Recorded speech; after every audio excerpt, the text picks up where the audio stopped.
My name is Ms. Schick, and I teach Algebra 2 trigonometry and geometry, and I teach all of those classes in room 23, which became interesting on the morning of January 2nd when we first returned from Christmas break. Everything was going perfectly. All of my materials were ready, all of my handouts were made, and my students were getting ready to start prepping for their final exams. When suddenly someone said, "Ms. Schick, why is the carpet all wet?" And I said, "What do you mean?" Then we realized that the entire carpet, from the windows to the walls of my classroom, was completely saturated with water. Not just a spill. This was not a Stanley mug overturning situation. This was the entire carpet totally flooded. Totally flooded. And everywhere you walked, water would bubble up around your feet.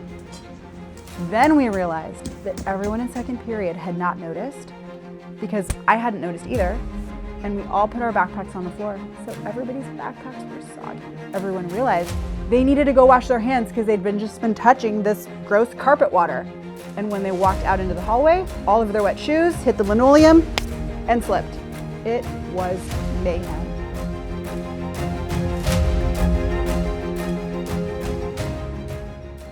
Well, I have to say that I'm very proud of my students because they really took what could have been a chaotic few days in great stride.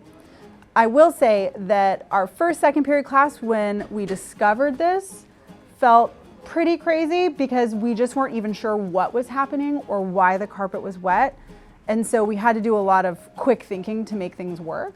But I'm really proud of everyone for getting refocused as quickly as they did. The other thing that I'm really grateful for is that in our schedule, we had all built in time to review, to spend those days reviewing for finals. And so fortunately, I didn't need to present new material or really use a projector for lecturing.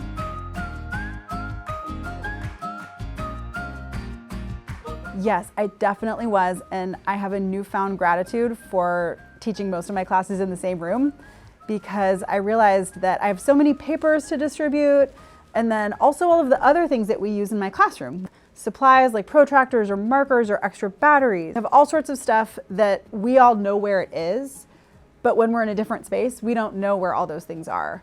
And so it got to a point where I just had like a giant tote bag where I threw all my stuff in, and then we'd pack it up and then unpack it in each new classroom.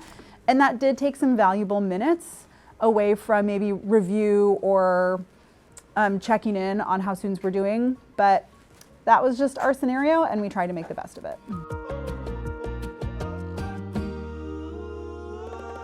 The uncertainty, because this was a really unique situation that has, to my knowledge, has not really happened before. So we didn't know how long it would take to get the carpet and the room kind of ready to use again. And so every day when I would come into work, I would wonder, can I teach in my classroom or not? So for example, on Wednesday morning I came in and Mr. Powers was already ready with new classroom assignments for us.